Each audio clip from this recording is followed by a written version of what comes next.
Yo everyone, what is going on? Welcome to the video. I hope you are all keeping well. And today I'm actually going to be talking about cheat days, how to recover from cheat days, and how to actually use them to your advantage as well. And honestly, I don't even like using the term cheat day or cheat meal because at the end of the day, you're not in a relationship with your diet. You don't need to explain to your diet why you ate more one day. You don't need to show your diet your Instagram DMs to prove you aren't messing around with another diet. So yeah, it doesn't really make sense. I think it's quite damaging. And, instead of calling it a cheat day, just call it an unplanned higher calorie day that could have been absolutely worth it, especially if it was time spent with friends or family, going out, having a good time or whatever. So yeah, make sure you stick around because if you had one of these days recently, then this is going to change your perception on how you view them and how you manage them going forward. But before I get stuck into that, I actually want to show you this unbelievable breakfast recipe that I've recently come up with. So let's do it. Okay, so I'm going to start by adding 30 grams of porridge oats to a bowl. That is going to be followed by 100 grams of vanilla fat-free yogurt. Then I'm going to add in 15 grams of vanilla whey protein from Bulk. Highly recommend this. Use it in so many recipes. I'm going to add in 1 teaspoon of sweetener, 20 ml of low-fat milk. Then I am going to give it a mix. Okay, we are looking good. Then I'm going to set that to one side for the moment and add 10 grams of white chocolate chips to a glass. I'm gonna add 50 grams of light Philadelphia. If you have lightest Philadelphia, then that would be even better from a calorie perspective. And either way, lightest Philadelphia is just low fat soft cheese. I gotta put that in the microwave for about 20 seconds just so the chocolate chips melt. Okay, we are looking good. You just wanna give it a little bit of a stir. Add 100 grams of vanilla fat-free yogurt. Mix it up again. Then I'm just going to throw this kind of cheesecake mix over the oats like so. Looks delicious. Then to top it off, I'm going to add 10 grams of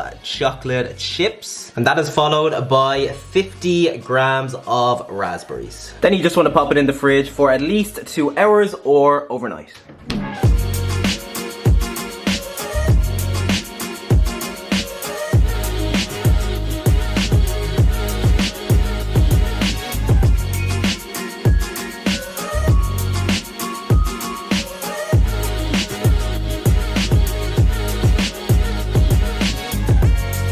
Okay, so I think this is probably my favorite overnight oats recipe ever, not even exaggerating. The cheesecake layer is absolutely insane.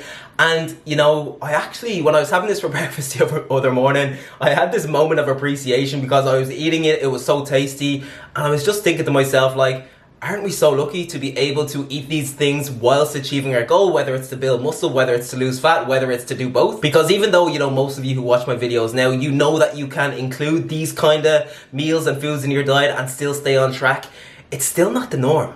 Most people do not know that. And most people who are trying to lose fat, for example, are stuck eating something shitty, like boiled eggs for breakfast every morning, just because they got a meal plan from their local trainer. Boiled eggs are on it for breakfast, so that is what they do. They don't know any better. But yeah, if you like cheesecake, and honestly, even if you don't like cheesecake, I would personally never order a cheesecake as a dessert. I'm more of a brownie man, but this is as close to 10 out of 10 as it can possibly get. Okay, so the first thing that you need to know about cheat days is that they are never as bad as you think, and I want to use a short example to prove this, and this is going to blow your mind. So let's just say your calorie maintenance, so the number of calories you can eat to maintain your weight, let's just say that is 2,500 calories per day, but on a daily basis you consume 2,000 calories because you are trying to lose weight. But one day shit happens and you go over that and you consume 4,000 calories, and that is 2,000 calories more than what you typically consume and 1,500 calories more than your 2,500 calorie maintenance. And this might seem like a lot, but when you eat more food, a few things happen that actually increase the number of calories that you burn. So it's like your calorie maintenance increases in the short term,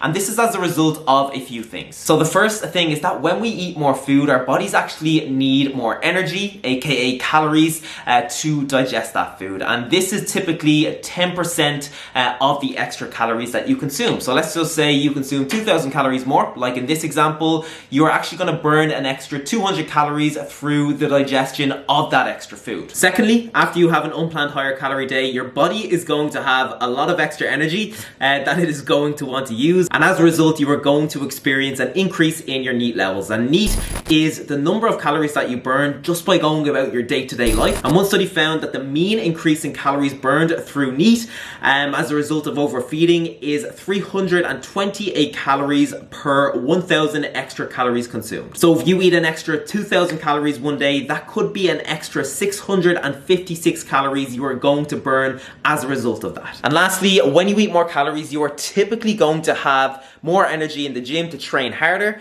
to do more reps, to lift more weight, etc. And as a result, you are going to burn more calories. And this probably won't lead to a significant number of extra calories burned, but it could easily equal an extra 100 calories burned over the course of a couple of days, just as a ballpark figure. So by consuming 4,000 calories, which is 1,500 calories over your maintenance in this example, you are going to burn an extra 200 calories through the digestion of food, an extra 656 calories through an increase in your NEAT levels, and an extra 100 calories through a better quality workouts. So in reality, even though you consumed 1,500 calories more than your typical 2,500 calorie maintenance, you are only going to be in a surplus of 544 calories as a result of the extra calories you burned in the process. And it goes without saying that there is going to be a lot of variance from person to person, but this example just shows you that an unplanned higher calorie day here and there, it is far from the end of the world on a fat loss journey. But yeah, slightly later in the video, I'm going to be talking about the things you can do and the changes you can make in terms of training and nutrition in order to get you right back on track in the days following a cheat day. But first, I would actually love to know what your experiences are with cheat days. Are they something that you incorporate on a regular basis? Are they something that you actually really struggle with? So you have quite a lot of days where you go way over your calorie goal. Yeah, I'd love to know where people are at, what kind of mindset they are in with them. So comment below and let me know. Okay, so before we get on with the video, I would like to thank Soundcore for sending me their new earbuds, Soundcore Sport X10, because we all know how annoying a crappy pair of earbuds or earphones are, but the great thing about these is that they are specifically designed to enhance your overall workout experience. So they have these cool ear hooks that rotate up to 210 degrees, so even during exercises where there is quite a lot of movement, there is no chance of these falling out or even budging in your ear, which is great. On top of that, the sound that comes out of them is actually really impressive because they are designed to enhance the bass of whatever it is you are listening to. So choose your favorite song. The bass will get you more in the zone than what it usually does, and you'll be hitting PBs every single session.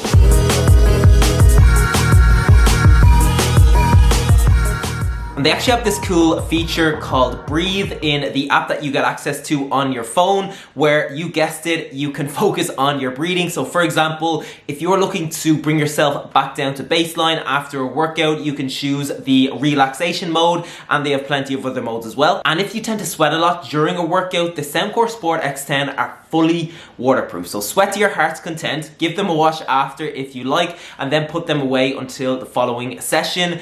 The earbuds and the case are super compact and light, so they'll genuinely take up pretty much no room in your gym bag. And you will barely ever need to take them out of your gym bag to charge them, because one charge gives you 32 hours of playtime, which for most people is around 32 workouts. So thank you to Soundcore for sending me these babies. It is very much appreciated, and for sponsoring the video as well. And if you want to pick a pair up for yourself, I will leave a link in the description. They're actually a really good price too.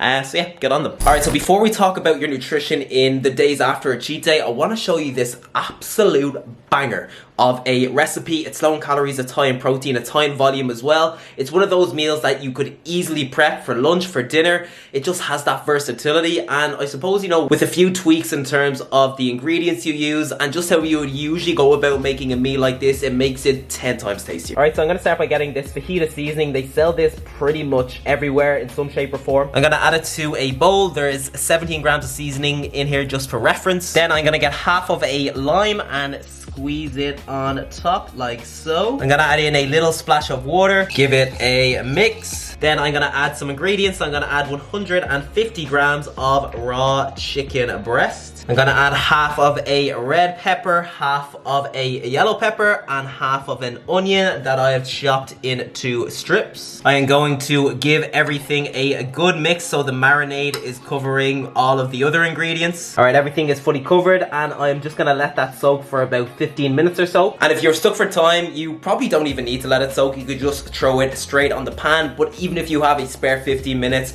I recommend taking it because it will just bring that taste to the next level. Okay, so about 15 minutes have passed, and I am just going to throw the ingredients onto a pan and let them cook away on a medium heat. Okay, everything is cooking away nicely, and I have to say that the smell and the taste of that marinade is so good. I think the lime is absolutely key. I think it just gives it that bit of sourness that's essential with any, fajita style dish. So make sure you go that extra mile and get yourself a lime. Okay, so everything is pretty much good to go, and just for that final touch, I'm gonna add 30 grams of jalapenos. And as the final step, I'm gonna add this delicious fajita mix onto a bed of 200 grams of cauliflower rice.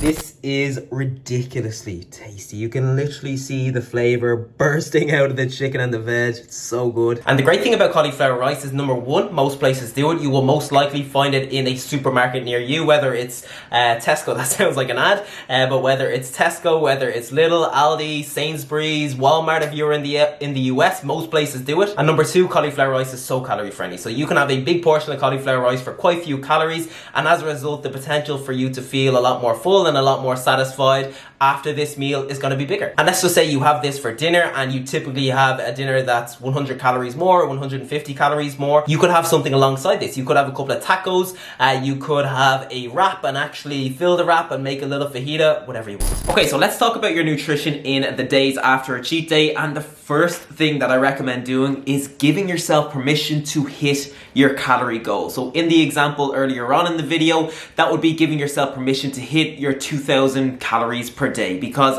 by doing so, you are right back on track with your calorie deficit. Because sometimes people try to balance out a cheat day the following day or in the following couple of days by eating as little as possible, but that is genuinely one of the worst things that you can do, because by doing so, you're going to be driving up your hunger again, you're going to be driving up your cravings again, and the likelihood of you binging in a few days time or in a week's time is going to be much higher. And that is a cycle that so many people are stuck in. So they are massively restricting from Monday to Friday. They binge on a Saturday, and on a Sunday they massively restrict from Monday to Friday again, and so on and so on. That being said, sometimes the day after a cheat day you feel extremely full, especially if you ate quite a lot, and if that is the case, if you're genuinely not hungry, then it is okay to eat a little bit less. And I just recommend listening to your hunger cues. And if you do that and you come in 200 calories or 300 calories short of your goal as a result, and you genuinely feel quite full and quite satisfied going to bed, then that is okay. That still puts you in a strong position because you haven't absolutely starved yourself. So yeah, that is pretty much all you need to do in terms of nutrition. Get right back on track with your calorie goal the day after. If you are feeling very full, then it's okay to come in a little bit short of that. And just a bonus tip on this one, if you typically weigh yourself and you know that by stepping on the scales the day after, it could psychologically set you back seeing a really big number, then do not do that to yourself. Because most of this extra weight is just going to be a combination of water weight and the fact that there is a lot more food in your stomach than what there usually is. So instead of putting yourself through all that for no reason, get back on track for at least 3 or 4 days, and then if you want to step on the scales, do so. Okay, so before I talk about training, I want to show you this snack that I've literally been having every single day over the last couple of weeks. To be honest, I've always known it was a thing. I bet a lot of you already have this as a snack. For some reason, I've just never done it before. And as a result, it's a bit of a, what's that word? What is that word, man? It's a bit new to me. It's a bit of a, I actually can't think of the word that I'm trying to think of. What is that word that I'm trying to think of, everyone? New and exciting, new and different. It's a bit of a something for me. Anyway, so what I do is get 2 rice cakes and break them into little pieces like so. This is honestly so basic. Then I get one of these chocolate protein yogurts. You can use whatever flavor you like or you have, and use the rice cake pieces as a dip like so. I actually think it looks better on this level. Ooh. Yes. And yeah, that is pretty much it. Let me know if you've done this forever or if this is a new invention to you as well. But yeah, 2 rice cakes only have 56 calories. This yogurt, which is 120 grams, that is the tub, that has 97 calories. So all in all, 153 calories for what feels like a pretty significant treat. Like, it's pretty good. Okay, so let's talk about training. And the one thing about unplanned higher calorie days is that they will give you a ton of extra energy that you wouldn't have had if you didn't have all of these extra calories. And it's really, really important that you use these extra calories to your advantage. Why wouldn't you? Because oftentimes people make a mistake here and they designate pretty much all of this extra energy and just a lot of time in general over the following couple of days to doing a lot of cardio. But in the grand scheme of things, this just doesn't make that much of a difference. You know, you can walk on the treadmill for an hour and you just won't burn that many calories. Not enough to affect fat loss in any meaningful way anyway. So what I recommend doing instead is putting most of that energy towards your resistance training and, you know, increasing the intensity and training a little bit harder than what you usually do, because the extra calories are there, the extra energy is there, your body is in a more anabolic environment, which is something that it hasn't been in a while if you have been in a deficit. So use that to your advantage, train a little bit harder, gain a little bit more muscle and hit some PBs. And if a little bit of extra cardio on top of that makes you feel better, then go for it. You know, you could even stick to your normal cardio routine, but just increase the intensity of it by a little bit. But for the most part, most of this extra energy should go towards your resistance training as opposed to wasting it on doing a ton of cardio. But yeah, I'm gonna wrap the video up there, everyone. I hope you enjoyed it. I hope you enjoyed my chat on cheat days. I hope you enjoyed the recipes. Make sure to comment below and let me know if you did. I'd massively appreciate that. Or if you are not much of a YouTube commenter, then a thumbs up will go a long way as well. But yeah, thank you so much for watching. I hope you are all keeping well and I will see you in the next video.